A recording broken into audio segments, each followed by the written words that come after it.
আপু ইংলিশে এই সমস্যা, ওই সমস্যা, এটা পারি না, এটা ভালোভাবে করাই দেন। এমনকি আমার কাছে তোমরা গ্রামার পড়াই দেন এই ভিডিও চেয়েছো। তো যেহেতু সময়টা অনেক অল্প, আমি ভিডিও দিতে, দিতে আমার সবগুলো ভিডিও কমপ্লিট করতে, করতে একটা সিগনিফিক্যান্ট টাইম লাগবে। তো আমি ভাবলাম যে ইংলিশে যারা দুর্বল আছো কিংবা ইংলিশে ফুল মার্কেট টার্গেট করছো, কারণ ইংলিশে যারা আসলে ফুল মার্কেট টার্গেট করছো তারা আসলে আল্টিমেটলি ভালো রেজাল্ট করতে পারবা। কারণ ইংলিশে ফুল মার্ক তোলা আসলে পসিবল।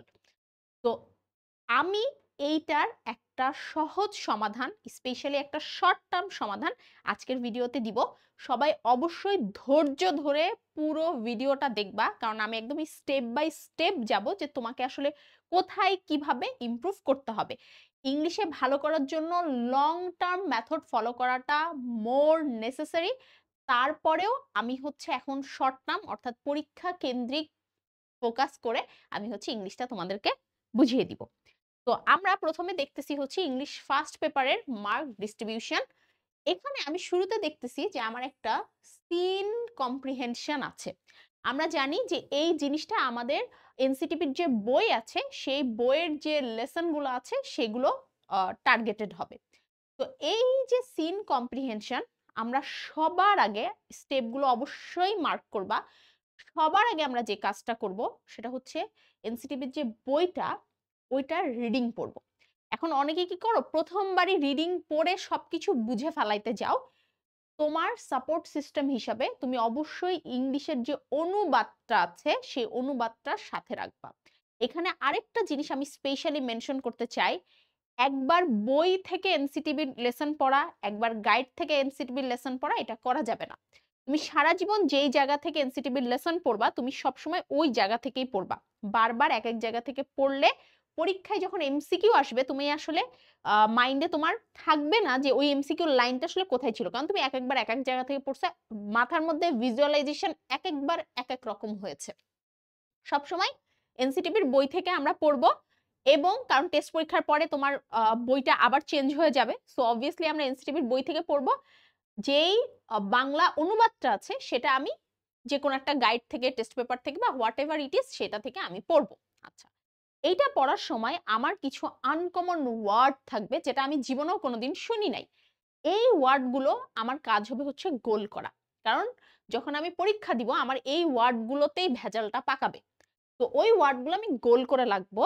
ওই ওয়ার্ডগুলা যেহেতু কঠিন, ওই ওয়ার্ডগুলোর একটা সহজ সিনোনিম থাকবে। সহজটার কঠিন সিনোনিম শেখার দরকার নাই, যদিও ওইটা লাগে, বাট ওটা দরকার নাই। এই কঠিনটার সহজ সিনোনিম আমরা দেখবো গাইডেই থাকে, ওয়ার্ড মিনিং এর পাশে সিনোনিম থাকে। জাস্ট একটা সিনোনিম আমরা হচ্ছে মনে রাখবো। এটা মনে রাখার অনেক উপকারিতা আছে, আমি সামনে সেটা বলবো। তো আমরা ফার্স্ট কাজ কি করলাম, আমরা এনসিটিভির বইটা পড়লাম, সেটার সাথে সাথে আমরা বাংলা অনুবাদটা পড়লাম, গোল করলাম নতুন ওয়ার্ডগুলো এবং সেই ওয়ার্ডগুলোর হচ্ছে সিনোনিম পড়লাম। সহজ সিনোনিম, যেটা কঠিন ওয়ার্ডের সহজ সিনোনিম পড়লাম। আচ্ছা, ডান। এইবার টেস্ট পরীক্ষার আগে আমরা শুধুমাত্র বোর্ড কোশ্চিন সলভ করব। টেস্ট পরীক্ষার পরে আমরা হচ্ছে যখন টেস্ট পেপার কিনবো তখন স্কুল কোশ্চিন সলভ করব, কারণ বোর্ড কোশ্চিন তো আমার অলরেডি অনেক ভালোভাবে সলভ করা হয়ে গেছে। আচ্ছা, তো এইবার আমরা যে কাজটা করব, আমরা যখন মানে সলভ করতেছি আমরা প্রথমে এমসিকিউ সলভ করব, দেন আমরা অ্যানসারিং কোশ্চিন সলভ করব। হেয়ার কামস দ্য পয়েন্ট, যে অ্যানসারিং কোশ্চিনে 2 মার্ক করে আছে এবং 5 দুগুণে হচ্ছে 10 মার্ক আছে। কয় লাইন লিখবো, কিভাবে প্র্যাকটিস করব। সাধারণত অ্যানসারিং কোশ্চিন 3 লাইনে লিখতে হয়। বইয়ের বা ডাইরেক্ট যে উদ্দীপক বা লেসন যেটাই বলো বা সিন যে প্যাসেজ, এটা থেকে ডাইরেক্ট কোনো লাইন নেওয়া যাবে না। এমনকি যেই শব্দটা তোমাকে এতক্ষণ ধরে বললাম যে কঠিন ছিল, তুমি এটা সহজ সিনোনিম পড়ছো, তুমি লেখার সময় ওই কঠিনটাকে সহজ সিনোনিমে কনভার্ট করে লিখবা। এরপরে আসি 2 লাইন মানে ফুল স্টপ যদি আমি দেই তাহলে আমার হচ্ছে 2টা সেন্টেন্স কাউন্ট হবে। এই দুটো সেন্টেন্সের বেশি লেখা যাবে না। অনেক সময় সেন্টেন্স বড় হয়ে যাবে, সেক্ষেত্রে আমরা বিভিন্ন কানেক্টরস, কনজাংশন এগুলো ব্যবহার করব, যে সো দ্যাট, ইন হুইচ, হচ্ছে তারপরে দ্যাট, এরকম টাইপের কানেক্টর ব্যবহার করে আমরা লাইনটা লিখব। হায়েস্ট 3 থেকে 3.5 লাইনের মধ্যে আমরা এটা শেষ করব। এটা পারফেক্ট। কেউ এক লাইন লেখে, ইট ইজ নট পারফেক্ট, অনেক টিচাররা মার্ক দিবে না, এখানে অনেক স্কুলের ব্যাপার স্যাপার চলে আসবে, সেগুলো আমরা মাথা থেকে সরাই দিব। আমরা ফলো করব একটা পারফেক্ট হচ্ছে গাইডের অ্যান্সার। গাইডের অ্যান্সারগুলো যথেষ্টই পারফেক্ট থাকে, বাট ভালো গাইডের অ্যান্সার ফলো করব, ঠিক আছে? বাজারে বেশ ভালো ভালো গাইডই আছে। নবদূত আমার প্রেফারেন্স, তোমরা জানো সেটা। বাট তুমি অন্যান্য গাইডও পড়তে পারো, কোনো সমস্যা নাই, যেহেতু এখন পর্যন্ত হয়তো অনেকের হাতে নবদূতটা আসবে না, এটা টেস্ট পরীক্ষার পরে আসবে। তো এই অ্যান্সারিং কোশ্চেনে ভালো করার ওয়ে হচ্ছে সহজ ভাষায় লেখা, 3.5 লাইন লেখা, ডাইরেক্ট বই থেকে না লেখা, এবং এইটার জন্য অবশ্যই অ্যান্সারিং কোশ্চেনের অ্যান্সার গুলা প্র্যাকটিস করা, না হলে পারবা না। ওকে, আচ্ছা। এরপরে হচ্ছে গ্যাপ ফিলিং। এটা তো অবশ্যই তুমি যে এই লেসনটা পড়তেছো সেই লেসনের আন্ডারে যেই মডেল টেস্টটা পড়তেছো, সেটা মডেল টেস্ট বলতে আমি বোর্ড কোশ্চেন বুঝাতে চাচ্ছি, সেটা থেকে তুমি প্র্যাকটিস করবা, গেল। এরপরে আমরা আসি আনসিন প্যাসেজে। এটা আমার মনে হয় দুনিয়ার সবচেয়ে সহজ জায়গা, কারণ এখান থেকে যে ইনফরমেশন ট্রান্সফার আসে এটা তোমরা সবাই আসলে পারো। তারপরে এটা আমরা প্র্যাকটিসের মধ্যে রাখবো, কারণ এই আনসিন প্যাসেজ যা আগে এসে গেছে সেগুলোই আবার ঘুরায় কিন্তু আসতে পারে, যদিও বোর্ড প্রশ্নেরটা ঘুরায় আসবে না, স্কুলের প্রশ্নেরটা আসবে। বাট আমরা বোর্ড প্রশ্নকে অবহেলা করতে পারবো না, আমরা বোর্ড প্রশ্নটা এখন পড়ে ফেলবো, কারণ স্কুলের প্রশ্ন সেগুলো আসবে যেগুলো নতুন স্কুলে তৈরি হবে সেটা। তো প্র্যাকটিসের জন্য, শর্ট টার্ম প্র্যাকটিসের জন্য তুমি আসলে এখন স্কুলের প্রশ্নগুলো করতে পারো, বাট এটা কিন্তু আসলে এইচএসসি তে কাজে লাগবে না, so it's a West of time. তো এই জন্য আমি বলবো তুমি এখন বোর্ড প্রশ্নগুলো সলভ করে ফেলো একদম ভালোভাবে, যেন যা দিবে একটা পারফেক্ট ভাবে, এটা দিলে যেন একদম 100তে 100 মার্কের, ওই বোর্ড কোশ্চেনে যদি হুবহু তুলে দেয় তুমি যেন 100তে 100 মার্ক পেতে পারো। সো আমি এখানে ইনফরমেশন ট্রান্সফারটা প্র্যাকটিস করব। করার সময় আমি দেখবো আমার বেশ কিছু আনসিন প্যাসেজ আমার হচ্ছে পড়া হয়ে যাচ্ছে, এগুলো পরবর্তীতে দেখবা কাজে লাগবে, এক্সট্রা করে পড়ার যে হাত থেকে ওটা বেঁচে যাবা। এবার আসি রাইটিং সামারি। রাইটিং সামারিতে আমাদের কত মার্ক আছে? 10 মার্ক আছে। তার মানে কি সামারি আমরা অনেক বড় লিখব? এটা বাংলার সারাংশ সারমর্মের মতো।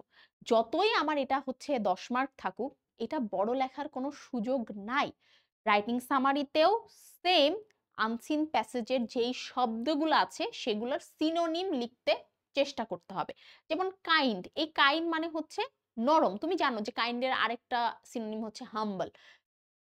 এই টাইপ অফ ওয়ার্ড, একটার বিপরীতে আরেকটা টাইপ অফ ওয়ার্ড সেখানে ব্যবহার করতে হবে। এবং সামারি করার ক্ষেত্রে একদম শুরু থেকে আমি নিয়ে নিব, এই কাজটা করা যাবে না। আমি মাঝের কোন একটা অংশ থেকে স্টার্ট করব, বাট আমি শুরু এবং শেষ সবগুলো কভার করব। তো যাক, সেটা আমি সামারির কোন একটা ভিডিওতে তোমাদেরকে বলে দিব, সেটা এখন বলতেছি না। বাট সামারিটা প্র্যাকটিস করতে হবে। আমি প্যাসেজ পড়তেছি, প্র্যাকটিস না করলে আমার ফ্রি হ্যান্ড রাইটিং ভালো হবে না। আমি বসে থাকবো, একা একা এসে আমার ফ্রি হ্যান্ড রাইটিং ভালো হয়ে যাবে, কোন একটা টোটকা, একটা সামারি লেখে 100টা সামারি, এইসব দিয়ে আমার জীবনেও সামারি ভালো হবে না, বা আমার মার্ক ভালো আসবে না। তো আমি ওই সিন প্যাসেজটার বিপরীতে গাইডে যে সামারিটা আছে সেটা আমি প্র্যাকটিস করব। এভাবে করতে করতে আমার সামারিটা ভালো হবে। সামারিতে আমরা বড় বড় সেন্টেন্স লিখব না। এখানে যেরকম বললাম যে আমরা বড় সেন্টেন্স লিখলেই টিচাররা বেশি খুশি হয়, এখানে কিন্তু বড় সেন্টেন্স লিখলে টিচাররা বিরক্ত হয়। তুমি দেখবা সারাংশ সারমর্মে কি ছোট সেন্টেন্স লেখা থাকে না? তো তুমি এখানে ছোট সেন্টেন্স লিখবা। তুমি যদি এখানে মোটামুটি ১০টা থেকে ৮টা থেকে ১০টা লাইন লেখো, এর মধ্যে হয়তো ২টা লাইন তুমি বড় লিখতে পারো, বাদবাকি লাইনগুলো তোমার ছোট হতে হবে। আচ্ছা, এবং সামারি লেখার সময় মাথা ঠান্ডা করে লিখতে হয়। হুটাপাটা করে লিখতে হয় না। এরপরে আসি ম্যাচিং অ্যান্ড রিঅ্যারেঞ্জ। এটা ধুমায়ে যে বোর্ড কোশ্চেন গুলো আছে আপাতত সেগুলো থেকে প্র্যাকটিস বা সলভ করতে থাকো। কিভাবে করবা রুটিনটা আবার ইংলিশ ফার্স্ট অ্যান্ড সেকেন্ড এর ভিডিওতে কিন্তু দেওয়া আছে। আপাতত আমি খালি মেথডটা বলতেছি। এরপরে আসি answering question from poems and story. তুমি এটাতে অনেক দুর্বল, অনেক কাঁচা, তোমার অনেক সমস্যা। এটাতে ভালো করার মেথড হচ্ছে প্রথমে সেম মেথড যেটা আমি সিন কম্প্রিহেনশন এর ক্ষেত্রে বলেছি। তোমার কাজ হচ্ছে এই পোয়েম এবং স্টোরি তোমার এনসিটিভির বই থেকে পড়তে পড়তে পড়তে পড়তে ভাজা ভাজা করে ফেলা। আগে পড়ে ফেলতে হবে, না হলে তুমি জীবন ও পরীক্ষার হলে গিয়ে এটার অ্যান্সার লিখতে পারবা না। এবং কঠিন যে ওয়ার্ডগুলো আছে সেগুলোর সিনোনিম পড়তে হবে, কারণ এগুলাই তোমার হচ্ছে পরে সহজ সাবলীল ভাষায় অ্যান্সার লিখতে হেল্প করবে। অ্যান্সার লেখার প্যাটার্ন সেম, এটা ফলো হবে যেহেতু মার্ক ডিস্ট্রিবিউশন সেম। এইটাতে ভালো করার জন্য আমাদেরকে বোর্ড কোশ্চেন গুলা আগের বছরের, এখন বলবো আগের বছরের বোর্ড কোশ্চেন তো পোয়েম এন্ড স্টোরিজ ছিল না। যদি আমার কিছু, কিছু বোর্ড কোশ্চেনে এরকম সিন কম্প্রিহেনশন এর মধ্যে স্টোরি এসে যায়, তাহলে সেইটার আমি হচ্ছে কোশ্চেন প্র্যাকটিস করব। না আসলে obviously আমি হচ্ছে গাইড ফলো করব। কারণ এই বছরে শুরুতে যখন মানবন্টনটা দেওয়া হইছিল, তখন গাইডে এগুলার হচ্ছে অনেকগুলা কোশ্চেন আছে, সেগুলার হচ্ছে অ্যান্সার আছে। ওই গাইডের কোশ্চেনের অ্যান্সার গুলো আমি আপাতত প্র্যাকটিস করব টেস্ট পরীক্ষার জন্য। টেস্ট পরীক্ষার পরে আবার সেম প্যাটার্ন স্কুলের কোশ্চেন নিব, এবং সেগুলার যদি আমি করে যাই পরীক্ষায় 100% কমন আসবে। আলাদা করে কোশ্চেন দেওয়ার আসলে সুযোগ নাই। ইভেন এখনো যদি গাইডের কোশ্চেন গুলো তুমি পড়ে ফেলাও, তাহলে আলাদা করে আসবে না। তুমি কেন একা পারতে যাও, আমি এটাই বুঝি না। তুমি ইংলিশ কেন একা পারতে যাবে? আমি কোনোদিনও ইংলিশ একা বেশি পারার চেষ্টা করি নাই, যদিও আমি ইংলিশ প্র্যাকটিস করতাম সেই ক্লাস 4 থেকে। তারপর আমি জীবনে কোনো ইংলিশ একা মানে পারতে চাই নাই, আমি পড়ে পারতে চাইছি। আচ্ছা, এরপরে completing sentence and dialogue writing. এগুলো তো তোমরা জানো, রিটেন পার্ট কত পেজ লিখবা, কিভাবে লিখবা, সবকিছুর ভিডিও আসবে। আপাতত আমি বলতেছি এগুলোতে কিভাবে ভালো করবা। তোমরা যদি ডায়লগের যেই মানে ইয়েটা আছে, যেই ভিডিওটা আছে সেটা দেখে থাকো, ওখানে আমি কিছু সাজেশন দিয়েছি। সাজেশন ছাড়াও তোমরা কেউ এই ট্র্যাপে পা দিবা না একটা লিখে 100টা। এটাতে কখনোই মার্ক ভালো আসে না। রিটেন পার্টে ভালো করতে গেলে বেশি বেশি করে রিটেন পড়তে হয়। এবং আমি রিটেন পার্টে ভালো করার জন্য শুরুতে দেখা যাচ্ছে আমি 10টা স্টোরি পড়বো, 10টা স্টোরি আমি 3টা বই থেকে পড়বো, কিন্তু কোনোটা থেকেই আমি মুখস্থ করব না। আমি সবগুলো থেকে রিডিং পড়বো, তাহলে আমি এমনিই বুঝে যাব যে কোন বইয়ের কোয়ালিটিটা আসলে হচ্ছে ভালো। আমি এমনি কিন্তু এটা বুঝে যাচ্ছি। তারপরেও তোমরা হচ্ছে এই সবগুলো মানে একদম ডিটেলসে কিভাবে লিখতে হবে সেই ভিডিও পাবা। আপাতত আমি সাজেস্ট করব যে তোমরা হচ্ছে পড়ে রাখো, কারণ একটা টপিক তুমি যদি না জানো সেটাতে কি বলতে হবে, তাহলে কিন্তু তুমি সেটা পারবা না। আচ্ছা, এরপরে আসি আমাদের English second paper. English second পেপারে আমি তোমাদেরকে বলেছিলাম যে gap filling with clues, right form of verb, suffix prefix, preposition and connectors.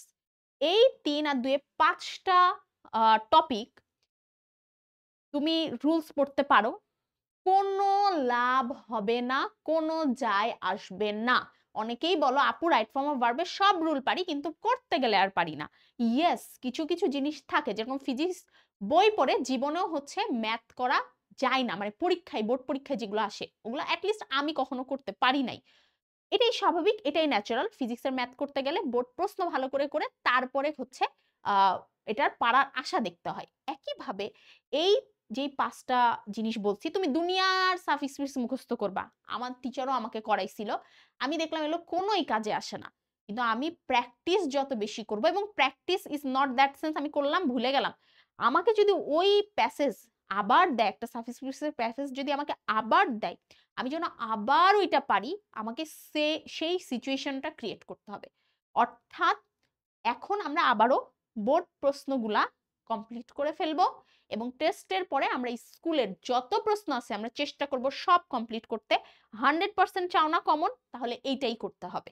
এরপরে আমরা চলে আসি চেঞ্জিং সেন্টেন্স বা হচ্ছে ট্যাগ কোশ্চিনে। এই দুটো জিনিস রুলস পড়ে আসলে পারা সম্ভব, এবং একবার রুলস পড়লে আসলে হচ্ছে প্র্যাকটিস কম করলেও হবে, বাট কিছু কিছু প্র্যাকটিস তো আমাদেরকে করতেই হবে।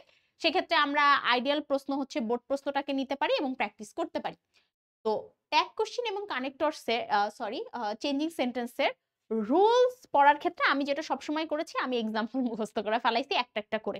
তুমি চাইলে খাতায় একটা একটা করে এক্সাম্পল লিখে ফেলতে পারো, সব রকম টাইপের রুলসের একটা একটা করে এক্সাম্পল তুমি লিখে ফেলতে পারো। তাহলেই দেখবা যে তুমি ওই রিলেটেড যে সেন্টেন্সগুলো আসবে, ওই রিলেটেড যে ট্যাগ কোশ্চেনগুলো আসবে, তুমি সেগুলো হচ্ছে করতে পারতেছো। এবং পাংচুয়েশন প্র্যাকটিসটা করতে হবে না তা বলবো না, অবশ্যই পাংচুয়েশন প্র্যাকটিস করতে হবে। এইটা তুমি একটা সময় একদিন বসে আসলে সবগুলোই একবারে করতে পারো, কিন্তু এইটা রেগুলারলি করতে হবে। এবং রুটিনটা কিভাবে করবা সেটা কিন্তু ইংলিশ সেকেন্ডের যে ভিডিওটা আছে সেটাতে আমি বলেছি। তো আশা করি এগুলোতে কোনো সমস্যা না থাকার কথা। এখানে একটা জিনিস মেনশন করতে আমি ভুলে গিয়েছিলাম, সেটা হচ্ছে কানেক্টরসে কিন্তু শুরুতে কোন কানেক্টরসের বাংলা কি সেটা অবশ্যই পড়ে নিতে হবে, বাট আশা করা যাবে না যে ওইটা থেকে তুমি পারবা। ওটা জাস্ট তোমাকে একটা সাপোর্ট সিস্টেম হিসেবে কাজ করবে। এবং প্রিপোজিশনও সেম। প্রিপোজিশন ওই যে টেবিলের উপরে এটা আছে, নিচে আছে, ডানে আছে, বামে আছে, এটা জাস্ট একদম বেসিক কনসেপ্ট। এটা পড়ে সবকিছু কখনোই পারা যাবে না, বিশেষ করে প্যাসেজ প্রিপোজিশন পারা যাবে না।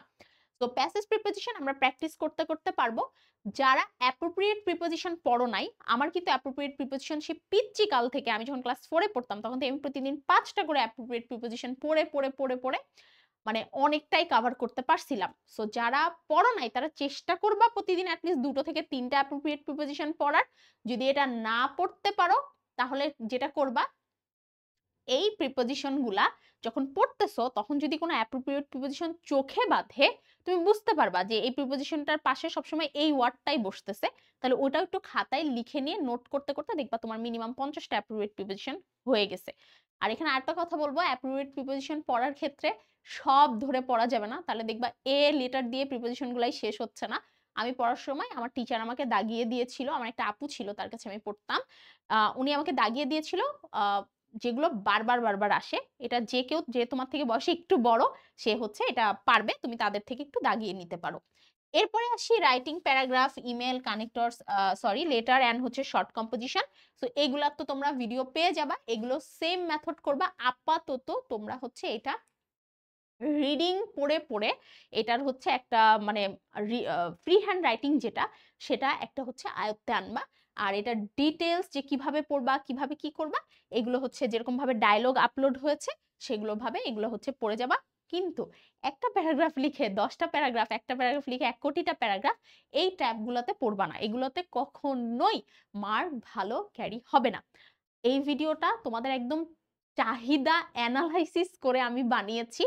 তো তোমরা আমাকে আবারও জানাবা এই ভিডিওর কমেন্টে যে এখানে এক্সাক্টলি অবশ্যই ভিডিও পুরো দেখার পরে এখানে এক্সাক্টলি কোন বিষয়টা নিয়ে তোমার সবচেয়ে প্রবলেম ফেস হয় এবং আমার এই সমস্যা মানে সমাধান দেওয়ার পরেও তোমার সমাধান হয়েছে নাকি হচ্ছে মানে তুমি কোনো প্রবলেম ফেস করতেছো। তো অবশ্যই আমাকে কিন্তু জানিয়ে দিবা। আল্লাহ হাফেজ।